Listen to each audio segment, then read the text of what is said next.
kí gbogbo ọmọ Yorùbá jákèjádò orílẹ̀-èdè ayé ní orúkọ Jésù Kristi, kí Olúwa kó dárí ẹ̀ṣẹ̀ wa jì wá. Ìjà ìgbára náà tá ń jà fún, kí ọ̀run kó sọ̀kalẹ̀ bá wa ja ìjà náà ní àjàyè. Ètò yìí yóò lọ lórí wípé àwọn ọmọ Yorùbá a ní láti dìde ká jí, nítorí pé ọ̀pọ̀lọpọ̀ wa a wà lójú oorun. Ọ̀pọ̀lọpọ̀ wa ojú oorun la wà. Àwa ní ògo adúláwọ̀. Àwa ní ìran tí í ṣe ìran Júdà, ìran ládéládé, ìran Júdà, ìran ládéládé, èyí tí ọba Dáfídì ti jáde, èyí tí Jésù Kristi Olúwa wa tó ti jáde, èyí tó jẹ́ pé ẹlẹ́ẹ̀kejì tí Jésù Olúwa wa tó ń bọ̀ yìí, ó ń bọ̀ wá jọba lórí orílẹ̀-èdè Ísírẹ́lì àti lórí gbogbo orílẹ̀-èdè àgbáyé. Ó ṣe pàtàkì fún wa ká jí dìde nísìn, nítorí pé wọ́n ti kùn wá lóorun. Ọ̀pọ̀lọpọ̀ ni wọ́n ti kùn lóorun. Ẹ máa rí pé ojú yẹpẹrẹ ni ọ̀pọ̀lọpọ̀ Yorùbá fi ń wo ìjà ìgbára náà tá ń jà fún. Ẹlòmíì ò kọbi ara sí, ẹlòmíì sọ kí ló kàn ọ́. Ẹlòmíì sọ pé nígbà tó ń ti wà ní orílẹ̀-èdè àjòjì tó ń jẹ tó ń mu, ẹ tó bá máa kú kó kú, kò sí lọ tó kàn jọ. Ìwé mọ́ sọ pé àwọn ènìyàn mi ṣègbé nítorí pé wọn kò ní ìmọ̀. Tí wọ́n bá mọ̀ pé àwọn ni ọmọ ìlérí, tó bá mọ ìbùkún tó so mọ́ ìjà tá ń jà fún yìí, kì í ṣe ìbùkún kékeré. Ìbùkún tí wọ́n sọ pé wọ́n gbé ògo ayé léèyàn lọ́wọ́. Ìbùkún wọ́n sọ pé wọ́n gbé ògo ayé, ògo gbogbo ayé wọ́n gbé léèyàn lọ́wọ́. Ìbùkún tó wà nílẹ̀ nìyẹn. Ṣùgbọ́n ọ̀pọ̀lọpọ̀ tí ò kọbi ara sí ìjà ìgbára yìí, wọ́n sọ pé nítorí pé àwọn ti wà ní orílẹ̀-èdè àjòjì tí àwọn ń ṣe ẹrú, wọ́n sọ pé ẹrú táwọn ń ṣe yẹn ó ti tẹ́ àwọn lọ́rùn. Irú nǹkan báyìí ló ṣẹlẹ̀ nígbà táwọn bàbá wa tí wọ́n wà ní ilẹ̀ Íjíbítì. Mo fẹ́ kẹ́ ẹ mọ̀ nǹkan kan, gbogbo ẹrú tẹ́ ń kà nínú Báíbù, àwa ni a wà lóko ẹrú náà. Àwa ni àwọn ìran Ham, tí í ṣe àwọn Nilotic black people yẹn, àwọn ni Pharaoh. Àwọn ló kó wa àwọn ló sọ wá dẹrú lórílẹ̀-èdè wọn. Nígbà tá a kó ńbẹ̀, tá a dé orílẹ̀-èdè wa ti Ísírẹ́lì, àwọn Chinese, Asia, tẹ́ bá gbọ́ Assyrian Kingdom, àwọn náà wá. Wọ́n kó the northern tribe of Israel, wọ́n kó wọn lẹ́rú. Àwọn Babylonians, Nebuchadnezzar, àwọn náà tún wá. Wọ́n kó southern kingdom, house of Judah, wọ́n kó wọn lẹ́rú. Àwọn Iraq, Iran tí wọ́n pè ní Medo-Persia, àwọn náà tún wá. Àwọn náà tún jọba lórí wa. Wọ́n tún ṣe wá bí ẹrú. Àwọn Greek, àwọn náà tún wá. Àwọn náà tún jọba lórí wa, wọ́n ṣe wá bí ẹrú. Later ni àwọn Greek àti àwọn Europeans gbogbo wọ́n mix papọ̀. Wọ́n ní wọ́n pè ní Roman Empire. Àwọn náà tún wá. Àwọn náà tún jọba lórí wa, wọ́n colonize wa. Ẹ máa rí pé nígbà tí Jésù Kristi tó wà láyé, àwọn Romans ló jọba lórí wa. Jésù ó jẹ́ ìran tiwa. Àwọn Romans wọ́n jẹ́ Europeans. Àwọn wo ló kan Jésù mọ́gi? Àwọn náà ló kan Jésù mọ́gi. gbogbo ogun tó ń lọ nípa Chief Sunday Adéyẹmọ Ìgbòho, àwọn owó lẹ́rù tó wà díẹ̀, àwọn Fúlàní jẹ́ irinṣẹ́ tí wọ́n ń lò. Nítorí ẹ̀, màá ka nǹkan táwọn Fúlàní jẹ́ fún yín nínú Báíbù, màá ka nǹkan tí àwa ọmọ Yorùbá jẹ́, nǹkan táwọn ọmọ Ìgbò jẹ́. Gẹ́gẹ́ bí mo ṣe sọ, àwa Yorùbá ní ìran Júdà, ọ̀kan lára ẹ̀yà méjìlá Ísírẹ́lì. Àwọn Ìgbò ní àwọn ìran Ephraim ọmọ Joseph. Nítorí ẹ̀ lẹ ṣe rí pé àwọn Ìgbò wọ́n wà industrious, àti pé progenitor wa, bàbá wa, ibi tá a ti jẹ̀ wá, ẹni tí orúkọ rẹ̀ ń jẹ́ Jacob, ó bless Ephraim àti Manasseh. Nínú blessing yẹn lẹ rí lára àwọn Ìgbò lọ́jọ́ tó. Àwọn ìran Fúlàní tó di wàhálà fún wa ní ìsìn, tí àwọn orílẹ̀-èdè àjèjì ń lò against wa, àwọn ni ìran Dan. Àwọn ni ìran Dan. Kí bàbá wa, progenitor wa, ibi tá a ti jẹ̀ wá, ó ṣe pàtàkì ká mọ ibi tá a ti jẹ̀ wá. Ara nǹkan tó ń kóyà jẹ wá nìyí. Wọ́n sọ pé people without the knowledge of their history, they are bound to make the same mistake. Tá a bá mọ ibi tá a ti jẹ̀ wá, tá a mọ àwọn ọ̀tá wa, tá a mọ àwọn tó kó wa lẹ́rú, a máa rí pé solution lè jìnnà sí wa. Ṣùgbọ́n ọ̀pọ̀lọpọ̀ àwọn bàbá wa, wọ́n mọ̀ ju ìgbà táwa lórílẹ̀-èdè Nàìjíríà lọ. Ọ̀pọ̀lọpọ̀ bàbá wa wọ́n tiẹ̀ lè sọ bí wọ́n ṣe kó wa lẹ́rú. Ọ̀pọ̀lọpọ̀ àwọn bàbá wa, wọ́n lè sọ ìtàn wọn ju 14th centuries. Wọ́n lè sọ tán wá jùlọ ju year 14,000. Ọ̀pọ̀lọpọ̀ bàbá wọn lè sọ. Kí ló dé? Ó yẹ kí a béèrè lọ́wọ́ wa pé kí ló dé tí mi ṣe mọ ìtàn ju nígbà tí Ọlọ́run dáyé. Ọlọ́run sọ bí gbogbo èèyàn tó wà lórílẹ̀-èdè ayé, bí wọ́n ṣe tẹnìkan dúró, wọ́n ṣe migrate, bí wọ́n ṣe tàn káàkiri ayé. Ṣùgbọ́n àwa ọmọ Yorùbá, kì í ṣe Yorùbá nìkan àti Ìgbò, ọ̀pọ̀lọpọ̀ dúdú, àgbè lọ́wọ́ ara wa. Báwo la ṣe dé orílẹ̀-èdè West Africa, South Africa, East Africa? Báwo ló ṣe jẹ́ pé wọ́n kó wa lẹ́rú? Solution wà ní gbogbo kìíní, ṣùgbọ́n a béèrè lọ́wọ́ ara wa. Ẹlòmíì náà tiẹ̀ mọ́ pa slave trade. Ẹlòmíì ò mọ́ máa kó wa lẹ́rú. Ìwé mọ́ pé my people perish for lack of knowledge. Meanwhile, Jésù tó jẹ́ ọba tọ́nà yàn fún àwa ìran Ísírẹ́lì, àwa ìran Júláwọ̀. Jésù Kristi kò ń ṣe òyìnbó. Nǹkan tí wọ́n ṣe fún yín ni pé ẹ jẹ́ ká gba ipò tiwọn, ká sọ pé àwọn ni ọmọ ẹrú.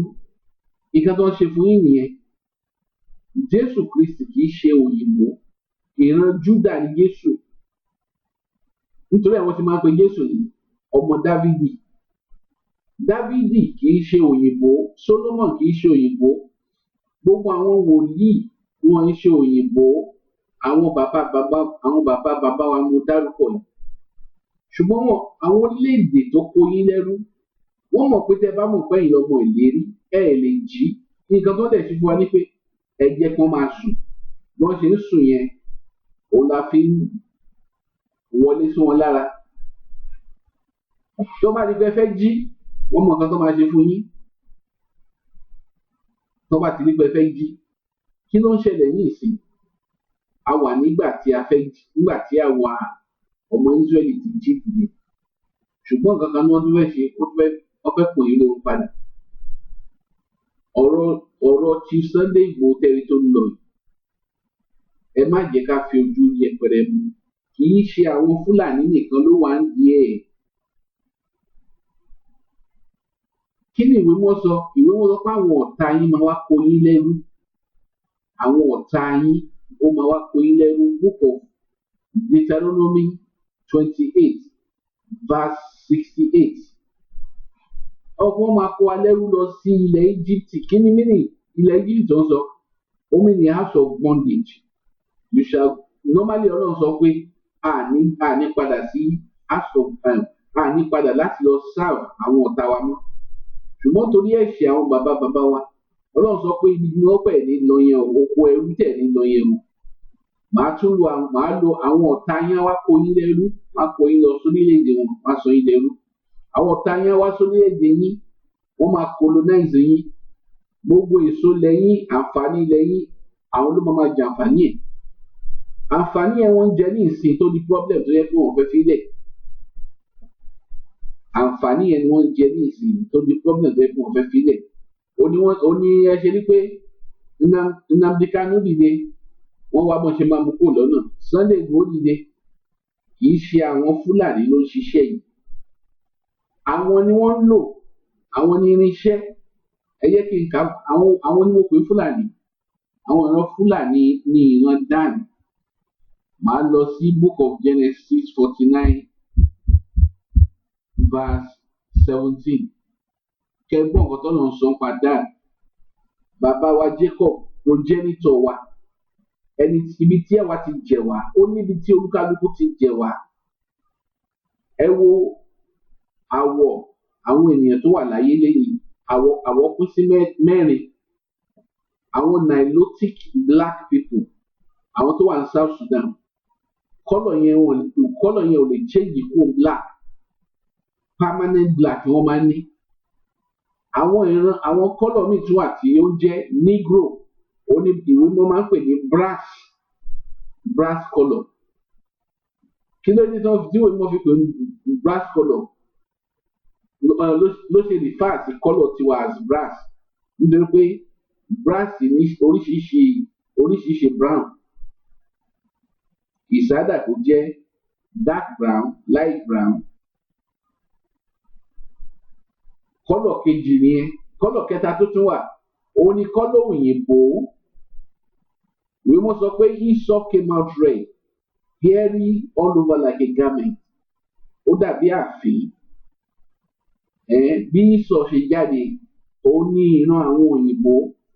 Esau, bí Jacob ṣe jẹ́ progenitor àwa ọmọ Israeli, bẹ́ẹ̀ ni Esau ṣe jẹ́ progenitor àwọn òyìnbó. Ọlọ́run dá ohun gbogbo fi ètò sí. Ẹni tó bá farabalẹ̀ tó ka ọ̀rọ̀ Olúwa kò lè ṣe mistake. Jésù Olúwa sọ pé you will know the truth and the truth shall set you free. Ṣùgbọ́n ọ̀pọ̀lọpọ̀ àwọn pé àwọn òkè nǹkan táwọn jẹ́ òmíì. Ṣùgbọ́n nínú ohun tó jẹ́ yìí, nínú ibẹ̀ ni ohun gbogbo ìní ẹ wà. Nínú ibẹ̀ ni freedom ẹ wà. Nínú gbogbo táwọn bàbá ẹ jẹ́. Ṣùgbọ́n tó bá fò òkè dúdú ọ̀funfun irọ́ nu. Wọ́n ti make you believe pé táwọn bá include yín wípé ẹ̀yin náà belong, wípé ẹ̀ nílé protest. Ṣùgbọ́n wọ́n ń lò fún yín ni. Olúkálùkù di nǹkan tó ń lọ lórílẹ̀-èdè ayé is about world dominion. Ìran kan fẹ́ jọba lórí ìkan. World dominion. Ìran òyìnbó lè gbà fẹ́yìn dúdú kẹjọba lórí àwọn. Ìran Árábù ò lè gbà. Ìran Chinese ò lè gbà. Ṣùgbọ́n àwa tí ń ṣe ọmọ àyànfẹ́, ọmọ ìlérí, ọmọ Israeli, ìran Israeli, àwa la ń sùn. Kí ló dé? Wọ́n kùn wá lóorun, wọ́n parapọ̀. Ìwé mímọ́ sọ fún àwọn orílẹ̀-èdè gbogbo èyí wọ́n parapọ̀ nítorí pé wọ́n mọ̀ pé àwa ni ọmọ ìlérí. Wọ́n pé they consulted together with one consent. Màá kà ní book of Psalm. Ẹ yẹ kí n kọ́ ọ̀ka nǹkan tí ìran Dánù jẹ́ ìran Fúlàní. Màá kà láti verse 49 and verse 17. Genesis 49 verse 17. Eléyìí ni Fúlàní, ìran Fúlàní. Dan shall be a serpent by the way. Wọ́n sọ pé he shall be ejò ní lẹ́bàá ọ̀nà, ejò olóró oní lẹ́bàá ọ̀nà. Mi ti kà tán màá kà tán o. Dan shall be a serpent by the way, and adder in the path. Adder ni ejò tó tún lóró, ejò venomous snake tó tún lóró ju normal serpent lọ, ó tún lóró ju normal ejò lọ. Ẹ wo attribute wọn fún Dan tí wọ́n fún àwọn Fúlàní. An adder in the path that biteth the horse heels, so that his rider shall fall backward.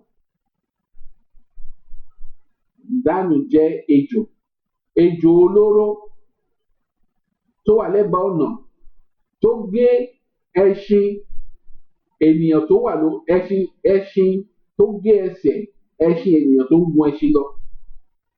Ẹṣin yẹn wá da ẹni yẹn dànù, kò wá jẹ́ kí development wà, kò jẹ́ kí ẹni yẹn kó lè move forward. Bàbá wa ló ń fún wa ní solution nǹkan tó ń ṣẹlẹ̀. Ó ń sọ fún wa kí bàbá wa Jacob kó tó sùn, ó sọ fún wọn, ó pe àwọn ọmọ ìjọ the 12 tribes, ẹ̀yà 12 Israeli lọ́pọ̀ ẹ̀ parapọ̀. Màá sọ fún yín nígbà ìkẹyìn ló pé o, nítorí pé gbogbo nǹkan tó máa ṣẹlẹ̀ sí wa ní àwọn bàbá wa lọ́nà ti sọ fún wọn. Ọlọ́run sọ pé gbà wà tá a máa wà lóko ẹrú. Nígbà tá a wà lóko ẹrú, ó máa rán ọmọ Jésù Kristi kó wá tú wa sílẹ̀ lóko ẹrú. Ǹjẹ́ ọ̀pọ̀lọpọ̀ mọ̀ pé ara ìdí tí Jésù tó fi kú fún wa, ìdí tí Jésù fi ń padà bọ̀ second time, ó ní wípé láti wá tú wa sílẹ̀ lóko ẹrú. Ṣé òyìnbó ló wà lóko ẹrú? Òyìnbó kọ́ ló wà lóko ẹrú. Ṣé àwọn Arábù ló wà lóko ẹrú? Arábù ò sí lóko ẹrú. Ṣé àwọn Chinese ni? Ẹ kà á nùwé mímọ́. Jésù ń padà bọ̀ láti wá tú àwọn tiẹ̀ sílẹ̀ ní oko ẹrú. Salvation for Israel. Salvation ni pé wọ́n tú àwọn èèyàn tó ti wà ní òpèdè, wọ́n wá tú wọn sílẹ̀ láti wá redeem wa. Ó kọ́kọ́ redeem wa pẹ̀lẹ́ jẹ́. Second time wọ́n á padà bọ̀ ní ìsìn láti wá gba gbogbo agbára lọ́wọ́ gbogbo àwọn tó jọba lórí wa. Gbogbo ẹ̀ ní Ọlọ́run fi fún wa. Solution tí bàbá wa Jacob tó fún wa nínú ìwé mímọ́ ni pé Dánù gbọ́dọ̀ lọ ṣe tiẹ̀, kí Yorùbá ṣe tiẹ̀, kí Ìgbò ṣe tiẹ̀. Ìgbà yẹn ni a máa lè move forward. Ó sọ pé Dan shall be a serpent by the way, an adder in the path that biteth the horse heels, so that his rider shall fall backward. Dánù máa jẹ́ èèyàn tó wà láàrin yín. Orílẹ̀-èdè Nàìjíríà gangan la mo ń sọ nínú Bible nísìnyí. Kò sí orílẹ̀-èdè tí ò sínú Bible.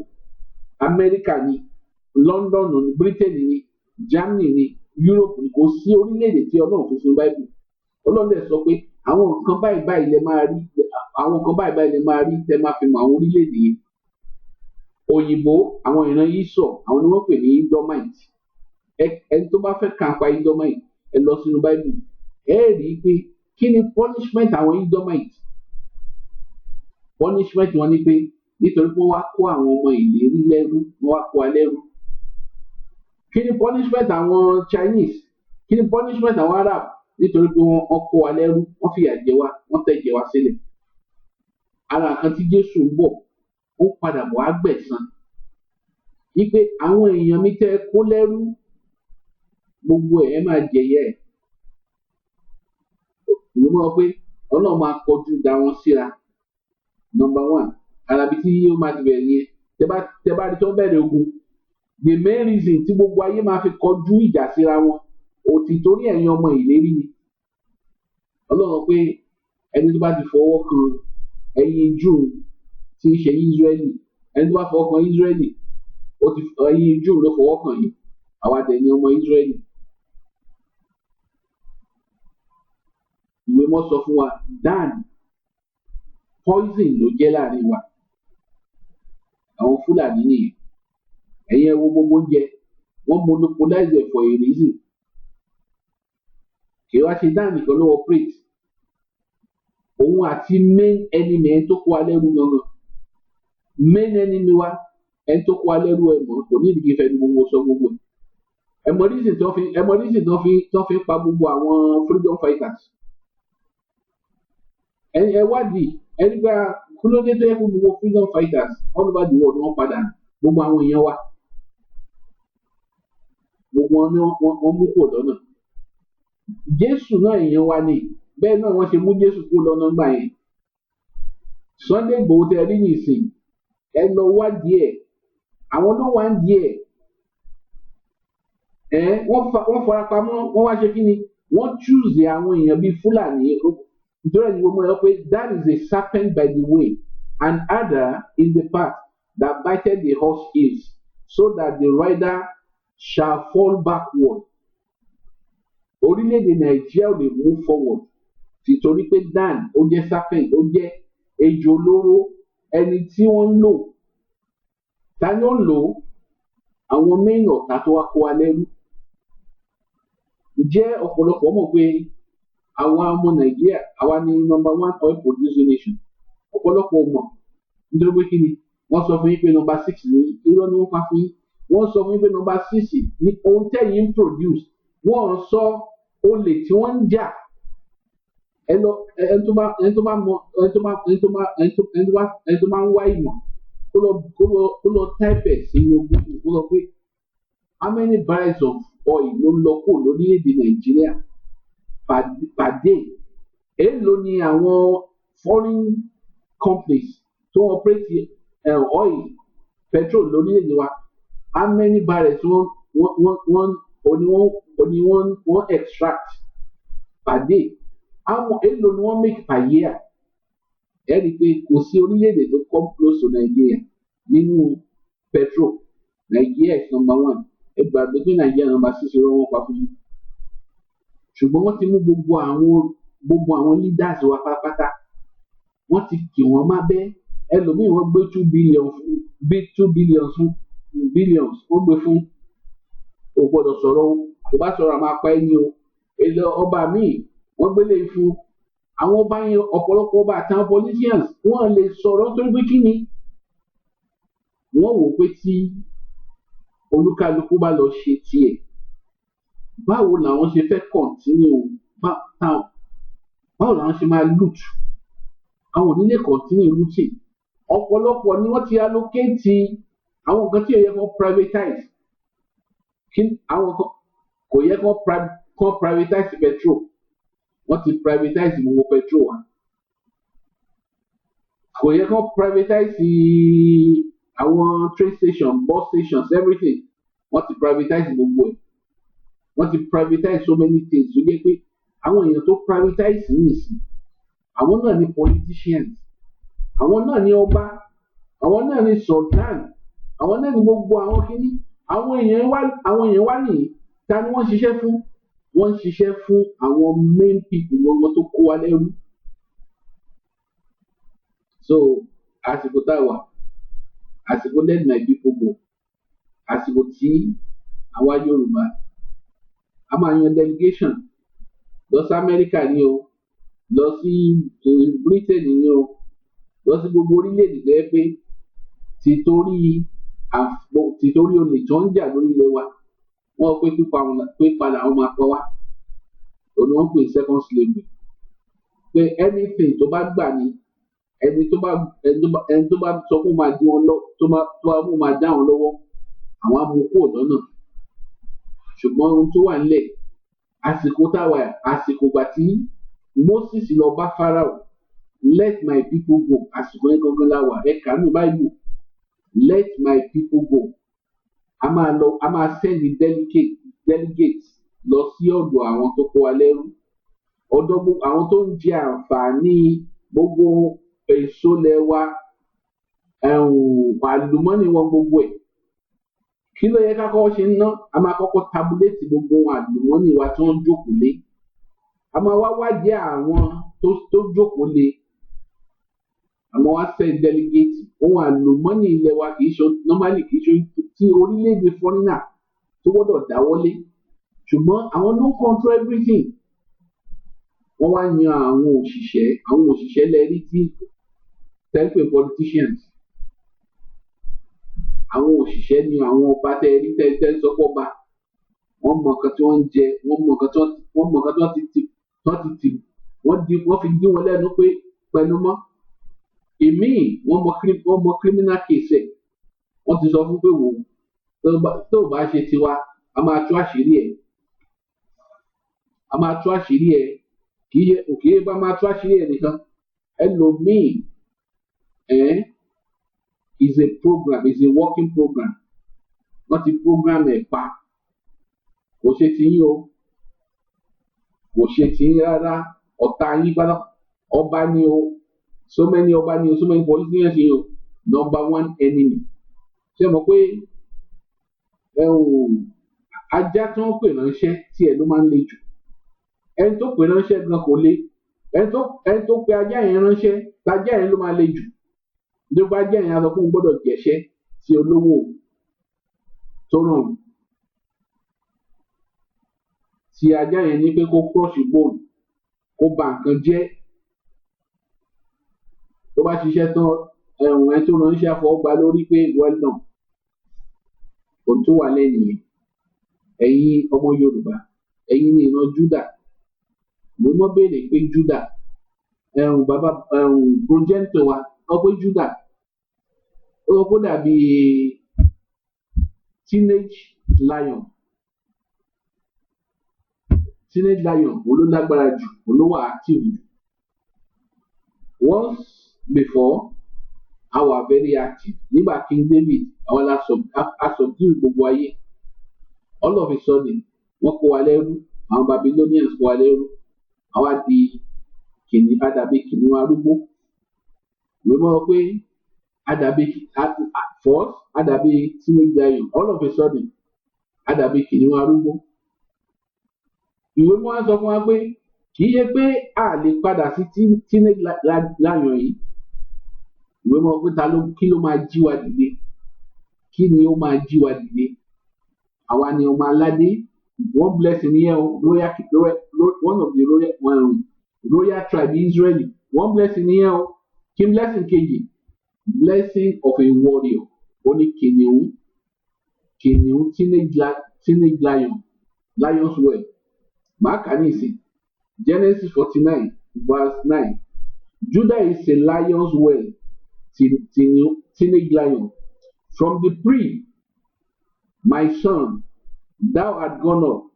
He stood down a couch as a lion, as an old lion, who shall rouse him up? Wọ́n pé àwa ìran Yorùbá, ìran royal tribe, a jẹ́ teenage lion.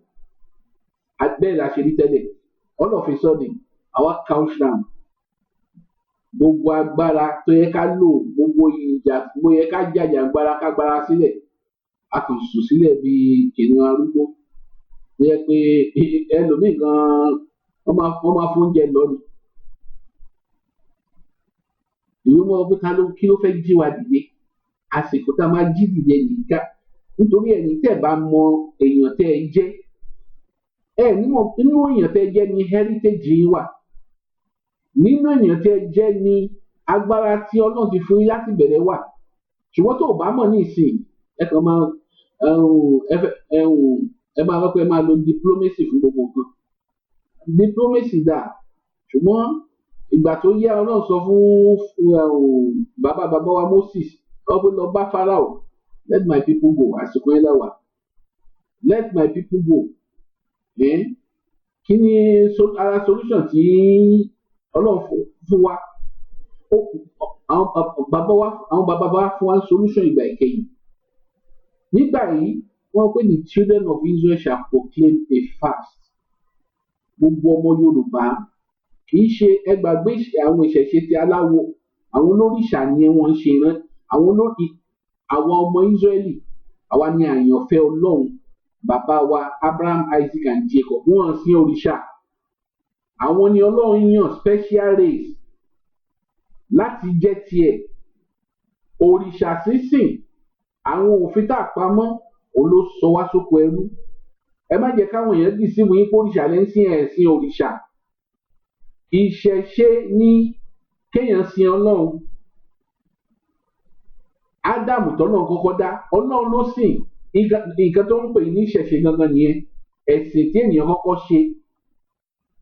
Bàbá wa Abraham, Isaac and Jacob, Ọlọ́run wọ́n sọ fún àwọn ní ìran tí í ṣe ìran àyànfẹ́ tí Ọlọ́run yàn wípé òfin mi ní ẹ pa àwọn òfin mi mọ́ kí ẹ lè jọba lórílẹ̀‐èdè ayé, ṣùgbọ́n tẹ́ ẹ bá pa mọ́ àwọn orílẹ̀‐èdè àjòjì á lo opportunity láti capitalize. Wọ́n mọ̀ pé oko ẹrú lẹ máa lọ yẹn ló sọ wá sóko ẹrú. Ìwọ tó ń ṣe, àwa tá a jẹ́ Muslim, àwa tá a jẹ́ Christian, ẹ parapọ̀ sójú kan. Ẹ gbàgbé àwọn Árábù ló gbé Muslim fún yín, wọ́n ń ṣe ìran Israeli, wọ́n ń ṣe ìran tiwa. Àwọn òyìnbó ló gbé ti modern day Christianity wá, wọ́n ń ṣe ìran tiwa. Ẹ sọ ẹ̀sìn méjèèjì yẹn dànù, ẹ wá gbé ìwé mímọ́. Ìwé mímọ́ lọ́lọ́run gbé fún Abraham, Isaac, Jacob, Moses, Aaron, Joshua, Samuel, David. Àwọn ìran tiwa nìyẹn. Ẹ gbé rẹ́kọ̀dù wọn, àwọn òfin wọn lọ́rùn rẹ̀ kápamọ́. Ó ti tán, adìẹ yọkan nìyẹn. Kò sí pé àwọn Árábù ń gba ọ̀dọ̀ Fúlàní, àwọn òyìnbó ń gbọ́dọ̀ Fúlàní, àwọn Chinese gbàgbé kan wọlé. Kò ní sẹ́ni tó lè wọlé sí wa lára mú, torí pé kí ni a ti fọ́lò ẹ̀sìn ẹyọ kan, a ti ń sin Ọlọ́run ẹyọ kan, a ti ń rìn ní ọ̀nà kan tọ́lọ́run fẹ́ ká rìn. Nǹkan tá a máa fi identify ara wa, èmi ni ọmọ Abraham, Isaac àti Jacob.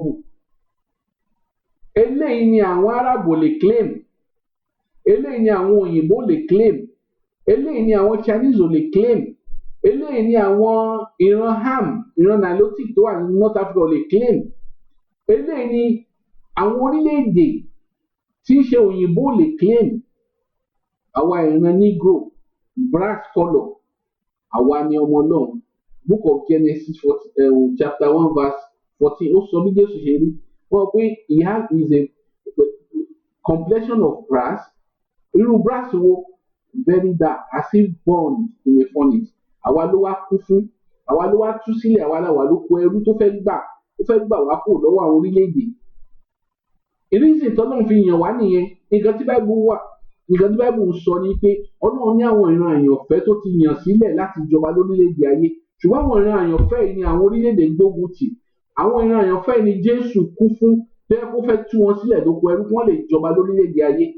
Tẹ́ bá wo Book of Revelation, àwọn ìran Dan wọ́n include wọn sí ara àwọn governmental body Israeli, nítorí pé kí ni Dan ti ṣèmùlẹ̀ pẹ̀lú àwọn orílẹ̀-èdè yòókù, ti corrupt. Nítorí ẹ̀ Book of Revelation chapter 7 wọ́n sọ pé Ọlọ́run choose 12,000 from every tribe of Israel tó máa jọba lórílẹ̀-èdè ayé. Ẹ máa rí pé wọ́n fi ìran Dan sí, nítorí pé kí ni Dan is a serpent by the way and adder by the path, in the path that bited the horse heels so that the rider fall backward. Rider yẹn ni àwọn ọmọ Israeli tí dànù tí àwọn òyìnbó lò, tí wọ́n kò jẹ́ ká move síwájú. Ṣùgbọ́n ìwọ mọ̀ lọ pé nígbà ìkẹyìn a gbọ́dọ̀ jẹ́ kí Dan lọ tiẹ̀.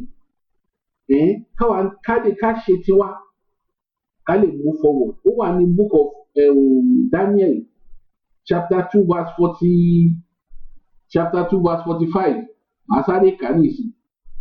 Ọlọ́run sọ fún wa pé for as much as thou sawest that the stone was cut out of the mountain without hands, and that they break in pieces the iron, the brass, the clay, the silver, and the gold, the great God had made known to the king what shall come to pass hereafter, and the dream is certain and the interpretation sure.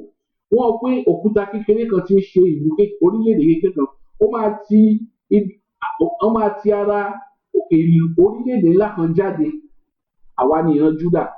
Àwọn ọmọ Júdà wọ́n kó lọ sí Babylon táìmì, nítorí ẹ̀ ni a máa fi mọ̀ pé Júdà ni Ọlọ́run sọ̀rọ̀ ń pẹ̀. Àwa la wà lóko ẹrú ní Babylon. Ọlọ́run á fi hàn Nebukadnezari pé ìjọba tí wá ń bọ̀ wá jọba lórílẹ̀‐èdè ayé tó máa ó máa jọba ó máa gbogbo orílẹ̀‐èdè ayé ó máa cover gbogbo ayé.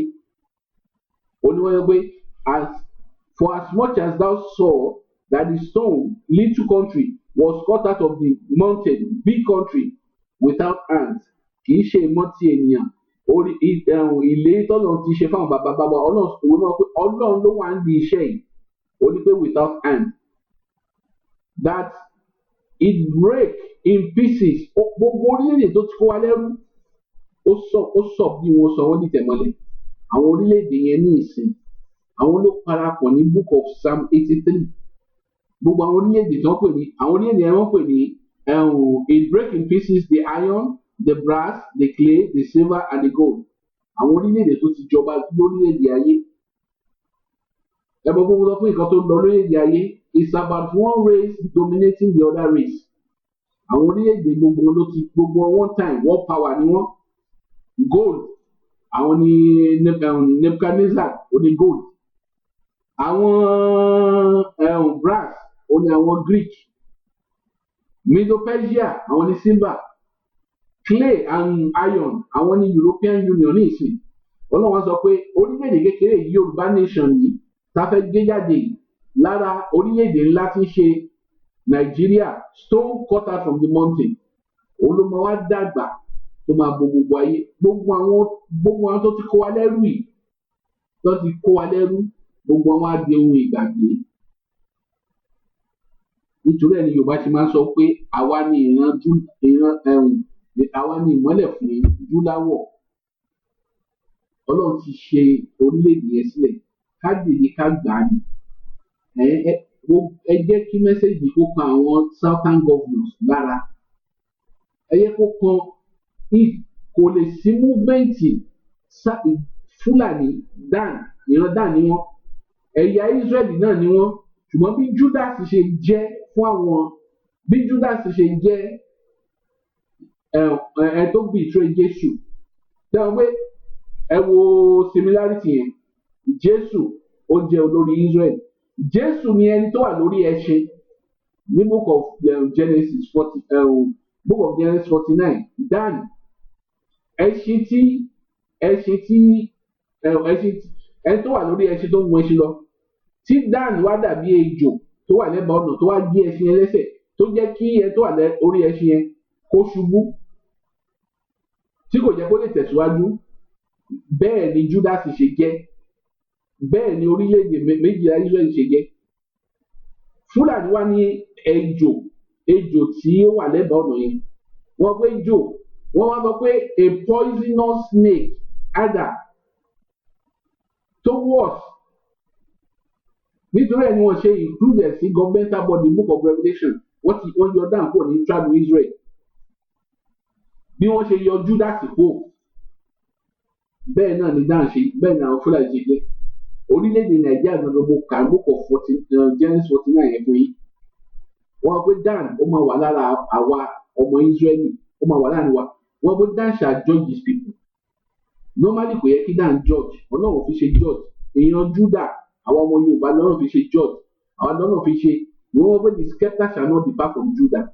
Àwọn ìran lọ́balọ́ba ò ní fi Judah sílẹ̀. Àwọn ọba nítorí pé Ọlọ́run promise kì í gbé Ọlọ́run promise number one Ọlọ́run fi Judah ṣe royal kingdom. At the same time nínú Judah lọ́nà ti yan David. Ọlọ́run wá bless David pé ìran ẹ̀ lineage ẹ̀ ló máa jọba lórí ilẹ̀ Israẹli títí ayé rẹ̀. Lineage yẹn ni Jésù ti wá ní ìsìn. Jésù ló máa jọba lórí àwọn ọmọ Israẹli. Tó bá jọba lórí àwọn ọmọ Israẹli automatically ní ìsìn àwa máa jọba lórí gbogbo ayé. Àwọn òyìnbó ìjọba tiwọn ni wọ́n wà yìí. Nígbà tí wọ́n bí Jacob àti Esau twins làwọn méjèèjì. Esau ló kọ́kọ́ jáde. Jacob nígbà tó fẹ́ jáde ó di ẹsẹ̀ Esau. Wọ́n pé ìjọba Esau kò ní tí ì parí tí ìjọba Jacob máa ti tẹ̀lé stone cut out of the mountain.